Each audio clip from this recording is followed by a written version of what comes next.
Jag vågade inte. I sommarkvällens tystnad kom jag fram.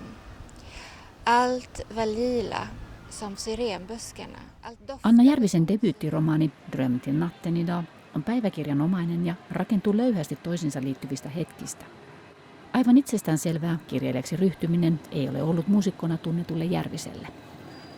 Tässä on ollut paljon pelkoa mukana ja just semmoista, että no kuka nyt uskaltaa kirjoittaa kirjaa? Tai siis se on ihan sairasta, että muka kirjoittaisi, onko minä kirjailija? Romaanin päähenkilö 50 lähestyvä Anna on lainannut piirteitä kirjailijalta. Päähenkilö Anna asuu Tukholmassa ja on kotoisin Suomesta. Romaanissa hän kertaa elämänsä lapsuudesta aikuisuuteen. Esiin piirtyy kertomus kaipauksesta, surusta ja tuskasta, mutta myös tulevaisuuden uskosta ja sovinnosta.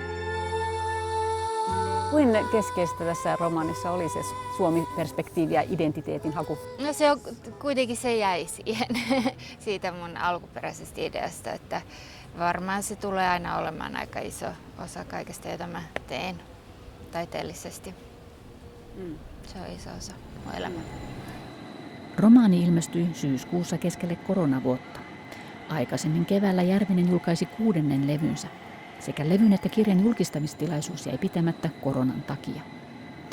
Tänä koronavuonna Järvinen ei kuitenkaan ole jäänyt tyhjän päälle toisin kuin moni muu esiintyvä taiteilija. Järvinen tekee kokopäivätyötä yläasteen ruotsin ja englannin kielen opettajana. Keväthän oli niin pelottava aika. Silloin mä sanoisin kyllä, että se oli aika pelastava osa mun elämää, että oli näiden teini-ikäisten kanssa, koska ne on niin kiinni tässä ja nyt. Niitä ei niinku todella kiinnosta mikään muu. Alun perin Järvinen halusi kirjoittaa kirjan 2 kielellä, suomeksi ja ruotsiksi. Kirjoitusprosessin myötä romaanista tuli ruotsinkielinen, mutta mukaan hän kirjoitti suomen kielestä niin sanoja, sanontoja kuin suomen kielen rakenteita. Ruotsin kielestä on tullut se kieli, mikä on behärskar, no kuitenkin, joka on niin kuin mulle, se on mun paras, se on mun vahvin kieli.